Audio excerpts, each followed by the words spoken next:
teman-teman, perkenalkan nama saya Lucy Afriana Malau dengan nomor NIM 4203230034. Saya dari kelas PSM 20B Universitas Negeri Medan. Di sini saya akan menjelaskan tentang integral Riemann untuk memenuhi tugas rutin 2 mata kuliah kalkulus integral yang diampu oleh Pak Andrea. Sebelumnya kita harus mengetahui terlebih dahulu apa itu integral. Integral merupakan inverse atau kebalikan dari suatu turunan atau yang sering kita sebut dengan diferensial. Integral biasa dinotasikan dengan simbol seperti ini. Integral terbagi atas dua, yaitu integral tak tentu dan juga integral tentu. Untuk menghitung integral tentu, dapat kita gunakan beberapa aturan, yaitu aturan trapesium dan juga aturan Riemann. Riemann adalah seorang ilmuwan berkebangsaan Jerman yang lahir di Dresden, sebuah desa di dekat Danneberg di kerajaan Hanover di Jerman, dengan nama lengkap George Friedrich Bernhard Riemann. Walaupun hidupnya tergolong singkat, beliau banyak memberikan kontribusi di bidang kalkulus, salah satunya yaitu integral Riemann. Integral Riemann terbagi atas tiga, yaitu integral Riemann kiri, yang kedua penjumlahan Riemann kanan, dan yang ketiga penjumlahan Riemann tengah. Mari kita bahas satu persatu. Yang pertama, integral Riemann kiri. Kini daerah integrasi dibagi dalam beberapa pias, di mana panjang setiap pias bergantung pada ujung kiri masing-masing gambar. Seperti ini, seperti yang terlihat pada gambar ini. Maka didapat luas pias sama dengan panjang dikali lebar,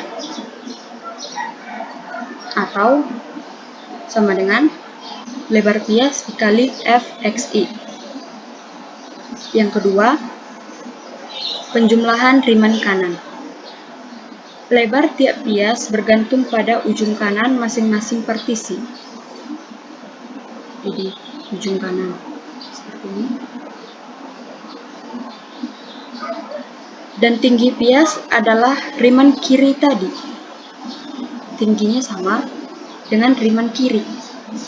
Sehingga didapat luas sama dengan lebar pias dikali tinggi pias. Yang ketiga, penjumlahan Riemann tengah. Bentuk penjumlahan Riemann yang menghasilkan hampiran terbaik, di mana pada kali ini kita akan membahas lebih dalam mengenai Riemann tengah. Jika kita diminta menghitung bagian di bawah kurva, bagaimanakah caranya? Maka kita menggunakan Riemann tengah. Riemann melakukan pendekatan di bagian bawah kurva, yang ini, seperti ini, menjadi beberapa persegi panjang, seperti ini. Seperti terlihat pada gambar, dengan delta x1 sama dengan panjang setiap subinterval. Panjang setiap subinterval seperti ini, yang saya buat warna hijau. fxi sama dengan titik waktu pada interval ke i, yaitu yang ini. Maka luas A1 sama dengan fxi dikali delta xi, di mana kita mencari dengan delta x sama dengan b kurang a per n.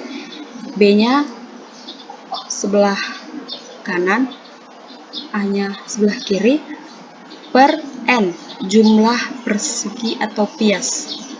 Sehingga luas total persegi panjang dinyatakan dengan notasi sigma berikut ini, yaitu A1 ditambah A2 ditambah A3 ditambah seterusnya hingga ke AS sama dengan fx1 delta 1 ditambah fx2 delta 2 ditambah hingga seterusnya sampai dengan fxi delta 8. Maka didapat sigma i sama dengan 18 fx1 delta x2 sama dengan sigma i sama dengan 1 hingga n fx1 delta x1.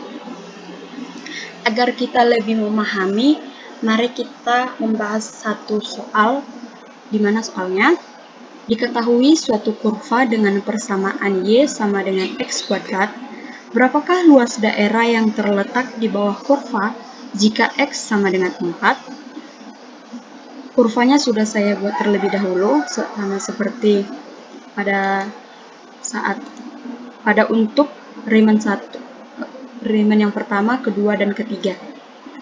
Di sini, maka garis hitam ini adalah y sama dengan x kuadrat, seperti yang sudah diketahui. Maka didapatkan rumus delta x sama dengan b kurang a per n untuk delta x. Lalu luas kali x sama dengan fx dikali delta x. Maka L sama dengan integral AB fx dx. Pertama, kita harus mencari delta x-nya terlebih dahulu. Delta x sama dengan 4 kurang 0, di mana 4 sama dengan b, dan 0 sama dengan a, per 4, di mana 4 yang di bawah adalah jumlah x-nya. Maka didapat sama dengan 1. Lalu kita mencari L1 hingga L keempat. L1 sama dengan 1 dikali 0,5 kuadrat. 0,5 didapat dari mana? Dari bias yang pertama dikurang 0,5 kuadrat sama dengan 0,25. L2 sama dengan 1 dikali 1,5. 1,5 ini dari mana? Bias yang kedua dikurang 0,5. Hasilnya 1,5 dikuadratkan, maka didapat 2,25. Dan yang ketiga, kita cari 1 dikali 2,5, 3 kurang 0,5 seperti yang sudah saya jelaskan. Dikuadratkan, maka hasilnya 6,25. L yang keempat.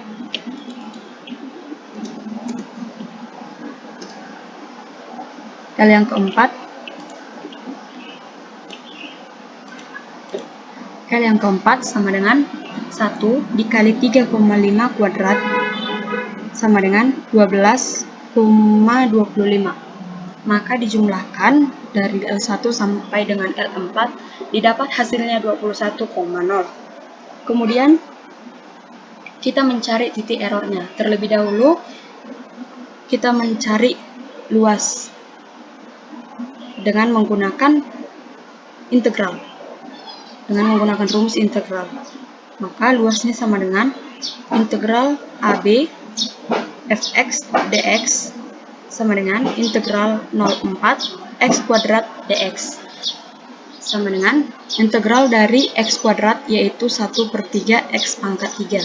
Itu sudah pernah dipelajari sebelumnya jika kita mempelajari materi integral dari mana ini ya, dikali 40, yaitu ini batasnya. Maka didapat 1/3 dikali 64 sama dengan 21,33. Lalu kita mencari titik errornya dengan n sama dengan 4 atau x sama dengan 4 ya, yaitu luas totalnya tadi sudah kita dapat, yaitu 21,0 yang ini. Maka kita mencari errornya dengan cara kita mengurangkan luas total dikurang dengan luas yang ini, yaitu 21,33 dikurang 21,0, maka didapat 0,33.